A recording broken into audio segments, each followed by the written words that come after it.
Salut! Aujourd'hui, on va parler de comment on fait pour reprendre le contrôle et s'apaiser. Cette période, effectivement, elle nous met tous à rude épreuve et elle nous oblige à nous dépasser. Aujourd'hui, on va vous apprendre des outils qu'on utilise au quotidien avec Oriane en cabinet. D'ailleurs, il n'y a pas que nous, il y a plein de thérapeutes qui utilisent ces outils-là. Et l'objectif, ça va être de vous donner ces clés pour que vous puissiez les utiliser, les éprouver, les expérimenter pour à la fois ralentir et en même temps diminuer ce niveau de stress. On va utiliser ce qu'on appelle la PNL. On ne va pas rentrer dans le détail. La PNL, c'est ni plus ni moins qu'un outil qui va vous permettre de reprogrammer votre cerveau. On parle de programmation neuro-linguistique. Plutôt que des grands discours, on va directement passer à l'exercice.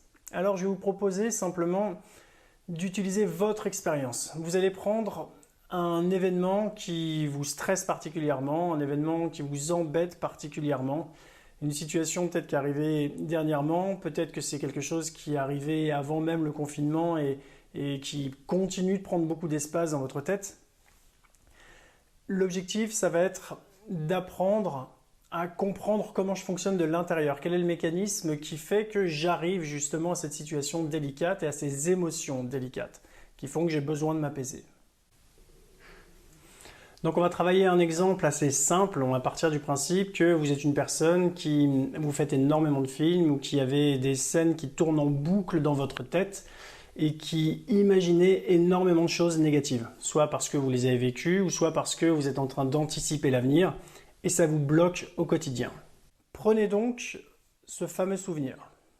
Prenez donc cette fameuse scène qui vous a particulièrement embêté. Je veux vraiment que vous le fassiez là pendant que vous m'écoutez. Vous allez donc soit les yeux ouverts, soit les yeux fermés, prendre le temps de vous rappeler de ce souvenir. Est-ce qu'il s'agit d'un film? Est-ce qu'on parle d'une image qui est fixe? Est-ce qu'on parle juste d'une sensation ou est-ce qu'on parle plutôt d'un dialogue intérieur qui est incessant? On va décorréler étape par étape les choses pour que chacun puisse jouer, modifier ce qui se passe en lui quand c'est en train d'arriver. On va donc d'abord prendre la sphère visuelle. J'ai une image en tête, j'ai une vidéo en tête qui n'arrête pas de tourner en boucle. Pendant que vous entendez ma voix, pendant que vous regardez cette vidéo, vous allez faire l'exercice en même temps, vous allez appuyer sur pause.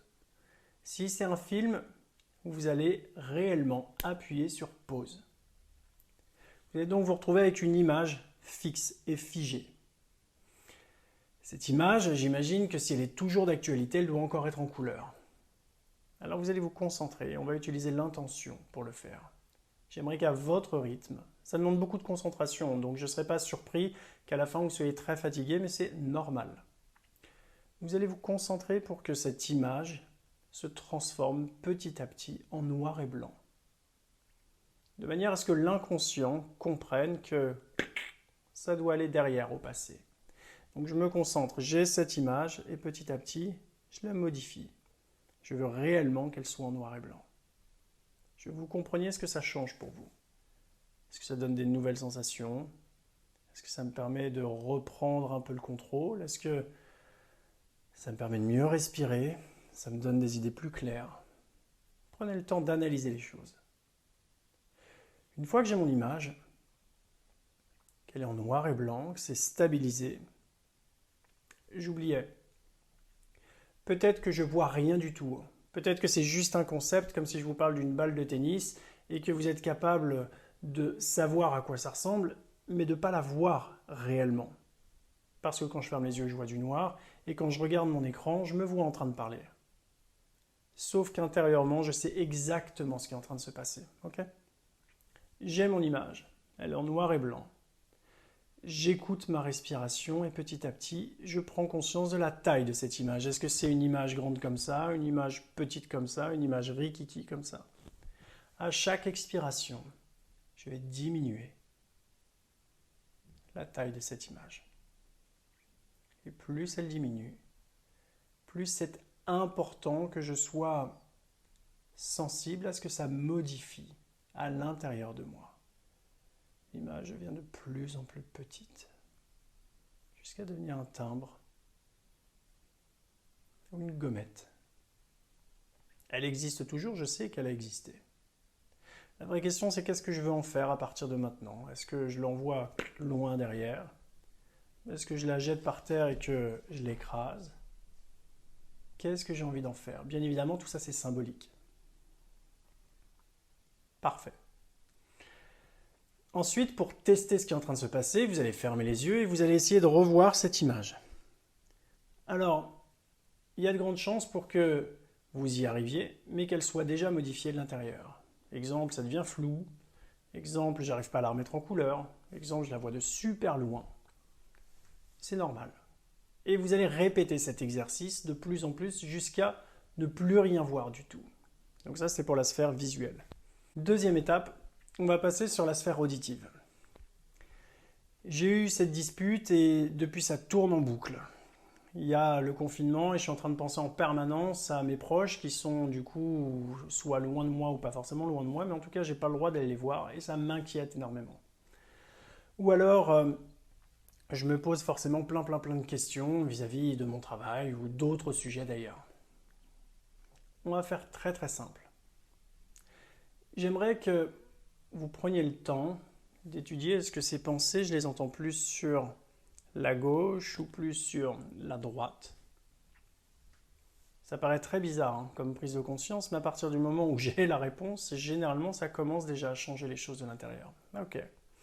On va partir du principe que c'est la même chose, le même volume des deux côtés. Et si c'est autrement, c'est très bien aussi. Une fois de plus, parce que c'est ce qui est le plus facile à faire, je vais écouter ma respiration. Et à chaque expiration,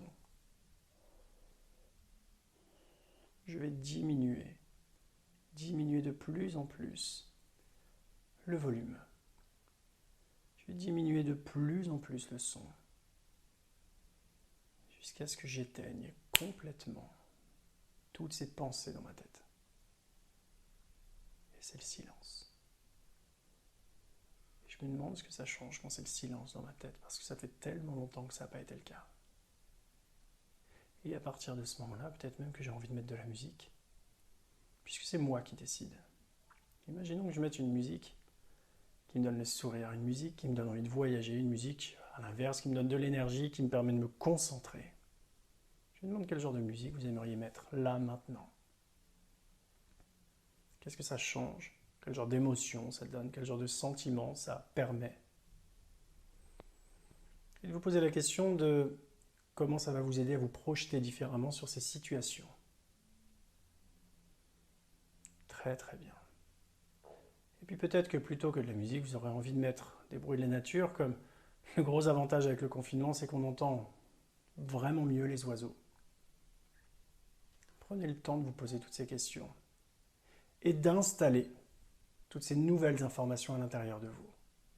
Troisième étape, les sensations. Imaginez que, je sais pas, ça prend beaucoup de place dans ma tête, j'ai l'impression que j'ai mal dans mon corps, je sais pas, dans la poitrine ou dans le ventre, ou j'ai une boule dans la gorge et ça m'empêche de faire les choses. Posez-vous la question de l'espace que ça occupe.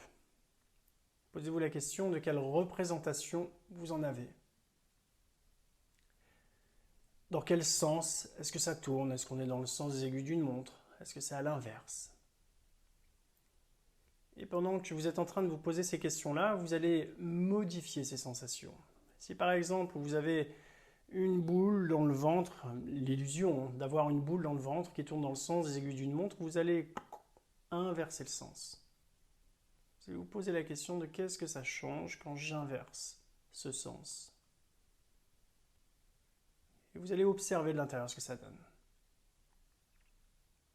Et puis vous allez ensuite, par rapport à l'espace que ça occupait, vous poser la question de qu'est-ce que ça donne si ça n'occupe plus que 30% dans mon corps. Qu'est-ce que ça libère? Est-ce que les sensations commencent déjà à bouger? Est-ce que ça me permet de me sentir déjà différent? De faire exactement la même chose que dans les deux premières étapes. De jouer avec la taille pour la réduire. De jouer avec l'intensité pour la réduire. Et d'observer, simplement d'observer. Comment est-ce que petit à petit ça me permet de reprendre du pouvoir? Merci de m'avoir écouté jusque-là et je vous dis à très vite. Ciao!